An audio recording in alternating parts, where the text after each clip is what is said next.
Alrighty guys, we'll get started. Firstly, I'd like to thank everyone for taking time out of their day to join in and listen to some hints and tips that we've got that we think you all might find useful. First off, I'll start by introducing myself. My name's Taryn and I'm one of the senior accountants here at Sharp Accounting. I've worked for Sharp Accounting since 2018. However, I have been an avid user and fan of Xero since 2013. During the time that I've been using Xero, I've seen some really cool features be brought out and implemented. And probably one of the best things is the automatic updates that happen. So there's no need to upload a new version of the software. They just release new updates and make the program run as best as it can. Today is aimed at people who are already using Xero and for people that are after a bit of guidance and some tips on how to get the most out of their file. If you haven't used the software before, then that's totally fine. You get a bit of an overview of some of the really cool features that are available in this accounting software. If you've got any questions throughout the presentation, please use the chat function in the Zoom screen to submit the questions. I'll be answering topic-related questions as soon as I finish presenting each part. And if I don't get to you in the gap between topics, then I'll cover them all at the end. I have one activity, and I promise it's only one, it's not a group participation thing. I would like everyone, please, just to have a think about your business and your accounting software, whether you use Xero or not, and think about a piece of information that you'd really like to know. This could be, how much do I spend at Bunnings per month, or how long does it take people to pay me? Or if everything went according to plan, how much money would I have in my bank account at the end of the month? So throughout the presentation, please write it down. And if I don't cover it, then submit the question at the end and we'll do our very best to make sure you come away with some really cool information. Today, I'll be showing you what's called the demo company within Xero. This is another really cool function that is basically dummy data with pretty much full functionality. So everyone that has a Xero file has access to this feature. And you can go in and have a bit of a play around with all the different features and not actually impact your own information. So I use it quite a bit to try some things. So I'll share my screen and start running through things. So please, if you've got any questions throughout, use the chat function and message me directly, and I'll do my best to answer those as we go. Alrighty. So if you have a Xero file, you will be familiar with this screen. It is what's called your dashboard, and it shows up as soon as you log in. The first thing that I wanted to run through is the reporting and contacts feature. So Xero's reporting is really impressive. It can tell you so much. It's constantly collecting information about people that you're dealing with, anything that's going through your file, and you can then, go back after the fact and check these things.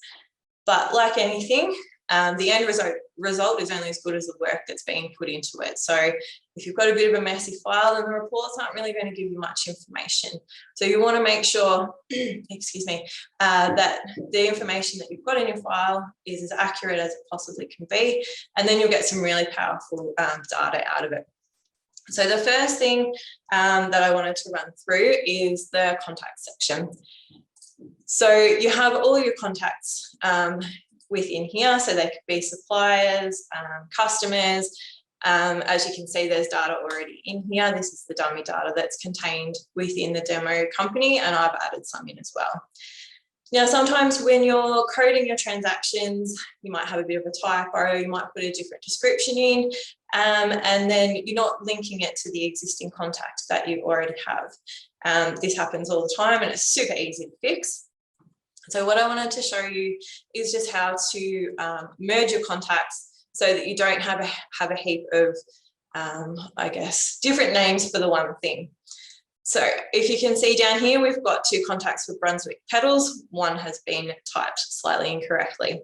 So what we want to do is basically merge these 2 together, so we only have the 1 contact for Brunswick Petals and that it's spelled correctly. So what we do is just tick on the contact that we don't want anymore, and we scroll up into the options section and we merge that. So we type in our contact that we would like to keep. So what happens is any information that was under this incorrectly spelt Brunswick Petals will be merged with the correct contact. So we tick that, merge them together, and now we only have the 1. So now that we've tidied up our file, and this can take a 5-minute chunk out of your day, or depending on how messy your file is, it can take a little bit longer, but it's definitely worth spending the time and sorting through and making sure your contacts are nice and tidy, because then we can get some information out of the file. So like I was saying before, I wonder how much I spend per month with Bunnings perhaps. And this is going to be a bad example because I don't actually have Bunnings in here yet, but that's okay. I'll show you a report that you can run to answer that question. So in the accounting function, if we go into the report section, over here you've got your sales and your purchases. So if we go into our purchase section and go expenses by contact, this is what's going to give us that data with our neat contact list. And you can see here, we've got all our contacts listed down there and any purchases that have been sort of linked to that contact name. So you can export these reports to Excel and you can filter them and you can play around with them, and it can give you some really powerful information. So perhaps you have a supplier that you use all the time and you think, gosh, I really do feel like I spend a lot of money with them. I wonder if this might give me a bit of bargaining power to get some bulk discounts, or perhaps to create an account with that supplier instead of having to pay all the time. You've got the information available to you and you can go and say to them, hey, we spend a fair bit of money with you. We generate a lot of business with you. Let's work together and, come up with some better pricing and things like that. So the opposite to this is true. You can see your income via contact as well. And that can be a really good overview for you if you are sort of really top heavy on one particular customer. You can have a bit of a look and sort of go, oh, maybe we need to branch out and get some more customers and expand our business.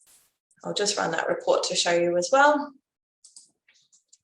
So that's the income by contact report. And you might notice the little stars next to the reports as well. You can tick those and then they'll show up as a favourite, and it's a really quick access to your favourite reports. This is your income by contact. So it looks exactly the same, but obviously it's your money in as opposed to your money out.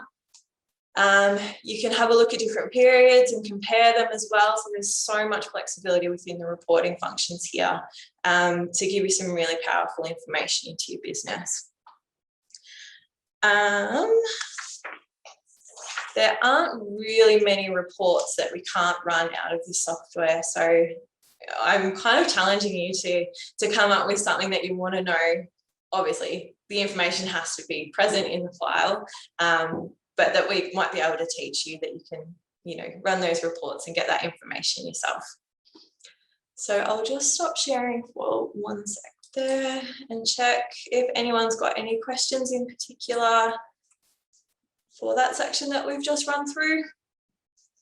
Totally fine if you don't, there'll be plenty of time. And if you don't want to ask questions within this forum, you can always contact us directly at Sharp Accounting too, and we can help you there. So the next topic that I wanted to run through is processing and streamlining within your Xero file. So we'll share the screen again and go back to our demo company.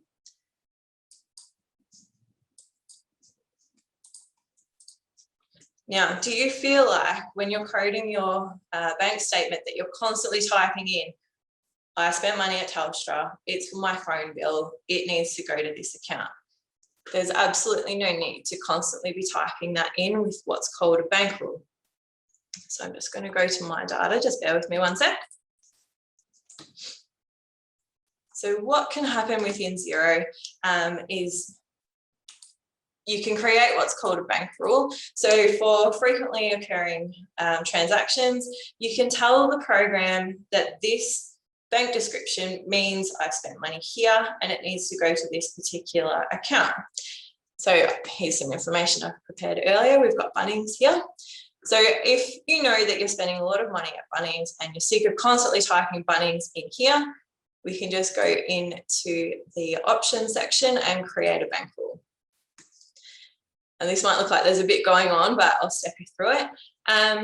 You can create multiple bank rules, you know, within the one, and you can be as restrictive or as open-ended as you'd like with the rules. If you're too restrictive, the program won't pick up your transactions. And if you're too open-ended, it'll pick up way too many.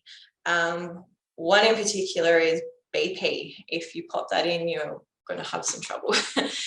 Okay, so in this section, we're going to specify a little bit more what we want the rule to pick up. So where the payee contains Bunnings, because sometimes your FPOS transaction detail that comes through might have a bit of other things there. It might have some identifying numbers, might have the location, and that will restrict your rule if you put too much sort of rules around that.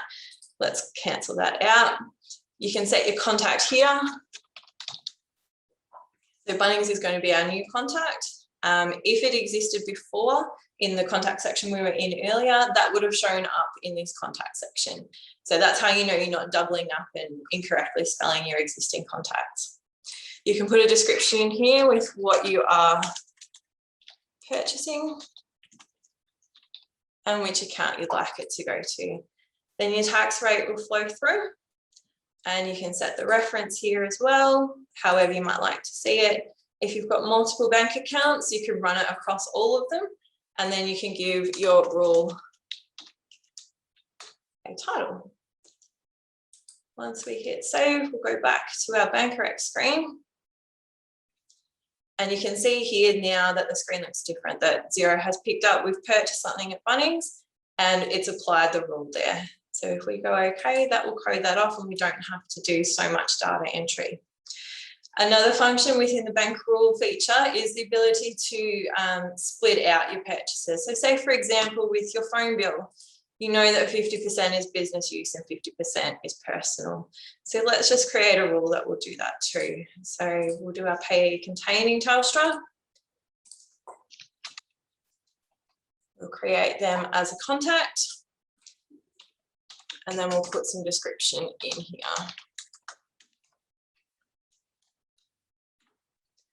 Now we want to split that out to be 50%. We can't go ahead and save this rule because the total has to equal 100%. So we add the next line in. To your drawings account. Pop the 50% in there. Run it on all of our accounts. Telstra expense. So then when we save that, Xero will pick up your Telstra purchases and it will split them out 50% to your telephone expense and 50% out to your drawings account, which is really quite handy, especially from a data entry point of view. So once you're happy with that, you hit OK, and that's then reconciled it. Another way that we can streamline our processing, and this never gets used anywhere near as much as I would like, you can link Xero files. So if you know your customers are using Xero or your suppliers are using Xero, you can invite them to link their Xero file with yours. This prevents more data entry as well. So if you link your Xero file with your customers and you create an invoice in your file, once you've done that, it will then show up in their file instead of you creating the invoice, you sending them the invoice, then getting the invoice, then entering the invoice. So I think this is a really cool feature as well. If you'd like to do this, you can go into your settings over here. So in your own Xero file, it'll have your name up here instead of the demo company. And if you go into the settings section, you have a 0 to 0 option here. So what happens when you click on there is it comes up with the option to send a Xero network invite, and it has your specific key there that you send out to whoever you'd like to link the file with. Once you pop in your email, who you'd like to send it to, you then send that out and you can link your files together.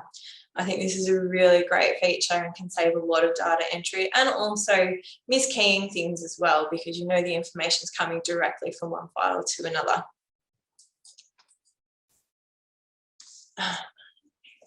Now, there is another report that I'd like to run through, and this is a fairly new one that's recently come out. We think it's really great. Now, what I was saying before about things you might like to know, what if you could know how your bank account's going to look in a week or in 30 days? That would be pretty cool. And that would also be really great information to help you make decisions too. So again, like I was saying before, the reports we get is only as good as the information we put in. So this is a short-term cash flow projection. That's a fairly new report from Xero, but I just think it's wonderful. So based on your invoices and your bills that you have entered in your system, you can see if we receive all our invoices that are owed, if we pay all our bills that are due, we expect our bank balance to be this at the end of 30 days. And it's sort of looking at a week or at a month. Now you'll see that Tara owes the demo company a bit of money, but that's okay. She's going to pay her bills and that's all good. So you can have a bit of a breakdown of what we're looking at here. So we know that this money is owed to us. We've got the due date here, and we know that we've got to pay Tara some money too. So you can look at your bills that you've got here as well, and this will help estimate and project your forward bank balance. Some other things to help you project this even more accurately is if you pop in expected date for your bills and invoices. So you might know your terms are 14 days, but your customer will pay you in 3 weeks. So you put your due date on there and you can put an expected date on your invoice when that comes out. That data feeds in and also helps to predict your short-term cash flow. So to get to that report, it's just in the business section and the short-term cash flow section. The other one that's really cool and a new release is the business snapshot report. I'll just show you this one too. So this report shows us what's been happening for the period that we've determined over here in the drop-down box. So we can look at the last month, the last quarter, the last financial year, or the current financial year to date. And then it compares it with the same time last year. So if we look at year to date, we can see that we've made more money. We've had more invoices generated for this current financial year than the same time last year. So we're in a more profitable position than what we were for the same time last year. We can see our income's up. We can also see our expenses are up. Xero also takes a snapshot of the largest operating expenses that are going through your file and shows you the different in movements. Now, keeping in mind, this is dummy data. So your file, I hope, will have much more better information in there that can be compared and contrasted with. So you might feel like your rent's increased. This will show you that it in fact has, or perhaps it's gone the other way. And they say knowledge is power. So the most knowledge you can get around your business is only beneficial to you. You can see your gross profit margin. You can see your overall cash balance and the average time to get paid and to pay people. We're a bit slow in paying our suppliers in this instant and a bit slow getting our money as well. But this is really great information for you to know that your customers aren't paying you quickly, and you can put some time and effort into chasing them up and having conversations with them as to when they think they might pay you, and you can have just a much better understanding of when your money is coming in and when your money is going out. You can also print this report if you'd like to refer back to it, and you can change the reporting times, and it'll compare month to month or financial year to financial year. I'm going to stop the screen sharing for a sec and just check if anyone's got any questions at all. Hopefully I'm answering all your questions and you won't have any. Alrighty, so the next function that I'd like to show you is not actually available in the demo company, but I've got a video that we're going to watch instead. And it is what's called the search function. So it happens sometimes where you lose an amount. You know you paid some money to someone, you know how much it was, but you put it in the wrong spot. And now you need to find it and correct that. So I'll just play this video that will show you how the search function works. Now it's in the little search button here. It just doesn't work in the demo company, but it will work in your normal company file. Just bear with me 1 sec while I get this sorted.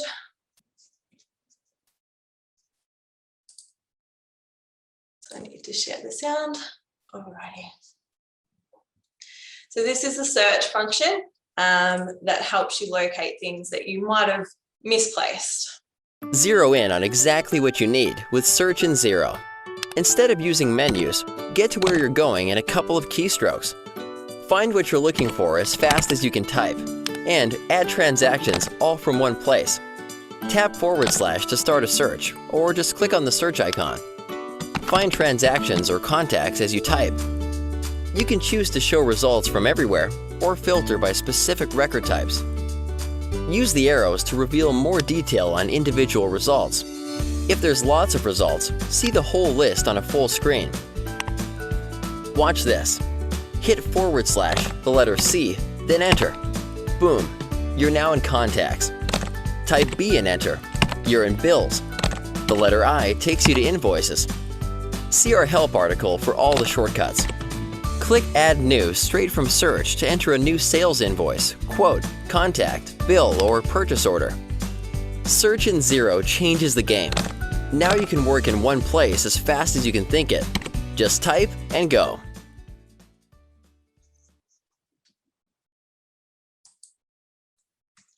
So that's another really awesome feature that Xero offers. Not only the search function, you can search on name, you can search on dollar amount, you can also then have your little shortcuts in as well. Oh gosh, it's still going. Just bear with me. Okay, so the search function is something really cool that you can definitely implement the next time you're looking for something in your file. Makes it so much easier to find, especially if you've got a lot of transactions going through. Now, one thing in particular that we notice a lot is the reconciliation of money received.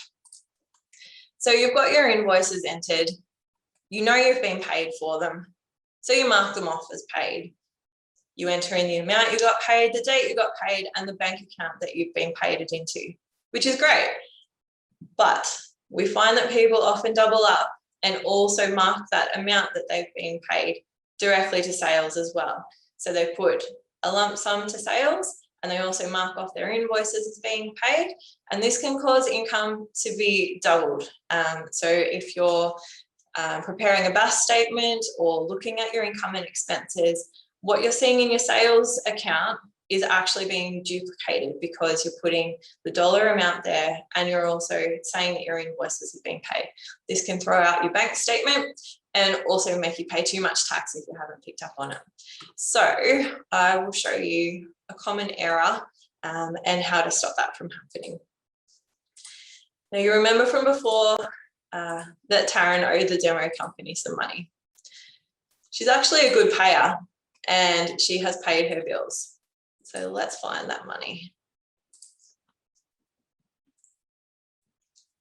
So Taryn's paid $15,000 and also $63,650 because she's got 2 bills outstanding. Now I'm going to show you how to apply a part payment to a bill and then how to apply 2 invoices, against the one payment. Because a lot of the time, if you have a few invoices out to a customer, they'll pay one lump sum for multiple invoices, and then you've got to work out which ones they refer to. So as you can see, the invoice payments come in here. So let's find it and match it off. So in this section here, we're going match and we can search for the customer name, the invoice reference. So if I put Taryn in here and go to search, we'll see the invoices that are outstanding. So what I want to do is apply a part payment to the big invoice. So what I'm going to do is just tick that one there. Now, obviously 15,000 does not equal 60,500. So we can see down here that we're out of balance. So if we go into the split section, we can apply this part payment to the invoice, and then it'll reconcile with the remaining amount left over. So let's match that off. So then we've got the rest of the payment to apply to Taryn's invoices. So let's just type it in again. Now you wouldn't believe it, but this last payment matches everything that's outstanding. She's such a good payer. So now that we've selected all our invoices to apply to that amount, then we hit OK. Before I do that though, I want to show you the mistake that often gets made. So you know that your clients pay their invoices because you've seen the money hit the bank account, but why on earth are they still showing as outstanding? It's because they haven't been matched off like we were just about to do. So a lot of the time we see people going in here and go, oh, I know Taryn's paid her bills. I need to tidy up my aged receivables, which is who owes us money. I know she's paid it. So we click in here. And then this option comes up here that the payment's been received. I'm pretty sure she paid it yesterday. And I know she paid it into the business bank account. So I'm going to mark that off as having been paid. But then if I was to put that lump sum payment to the sales account as well, I'm saying that this invoice has been paid twice, which is incorrect. So let's just hop out of here, and I'm not going to add the payment in here because I don't want to incorrectly report my income. Go back to the dashboard and reconcile it against the invoices that we know Taryn's paid. So if we go to the end and we match it off here,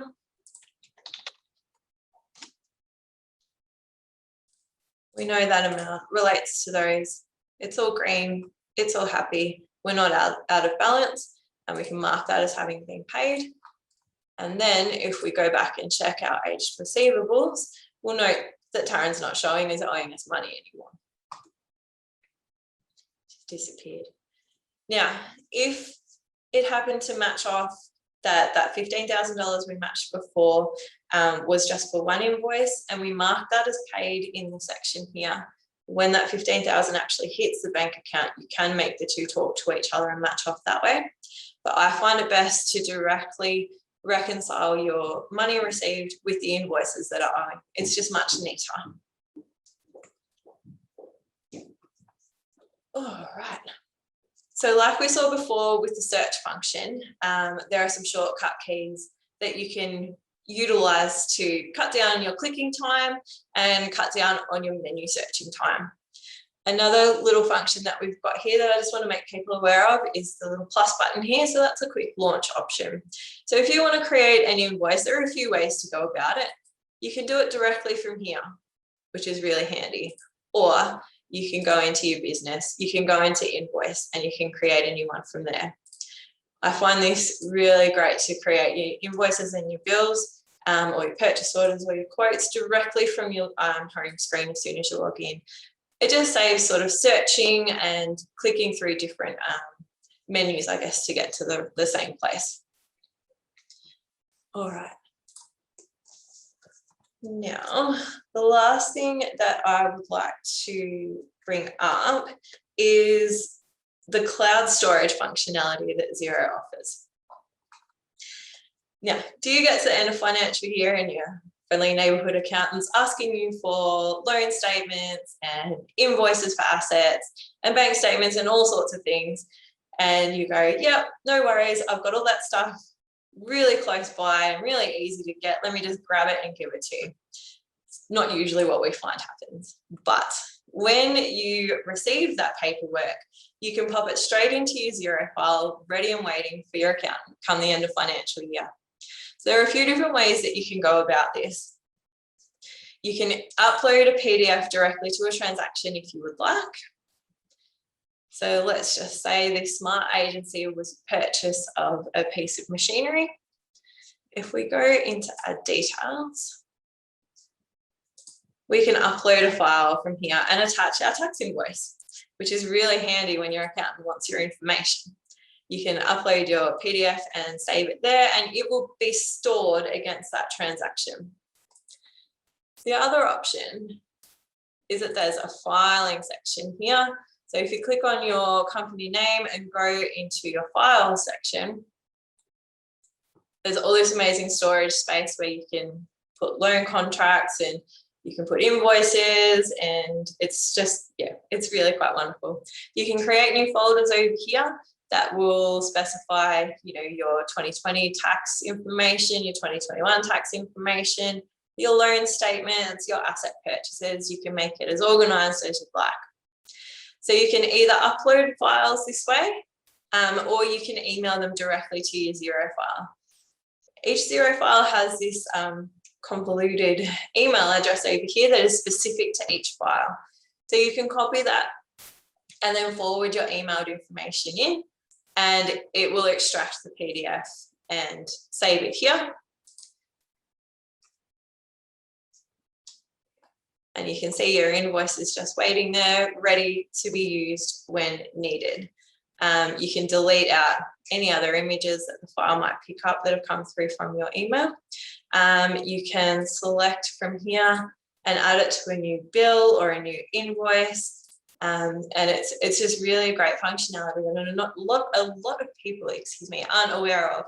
They don't have to have paper copies. They can store their electronic versions of documents within Xero, and not have to go fishing around for them when it's asked for. I'm just going to stop sharing for a sec there. Yeah, I just wanted to check and see if anyone's got any questions, especially about that information that you really want to know about your business. If I haven't covered it, please let me know. I love a challenge. I'd love to be able to find something for you and show you some really cool stuff on how you can get that. We use Xero quite a lot at Sharp Accounting, and a lot of our clients are on there too, which is why you guys are here, to learn how to get the most out of the file. If you've got any other questions, I'll take everyone off mute shortly, but if you've got any other questions, you can contact us directly, either via our website or via our own email addresses, and we can get back to you. I'd like to thank everyone for taking the time out of their day to attend and listen to me praise my favourite program. And yeah, as I said, any questions, please get in touch. We'd love to be able to help. Thank you so much.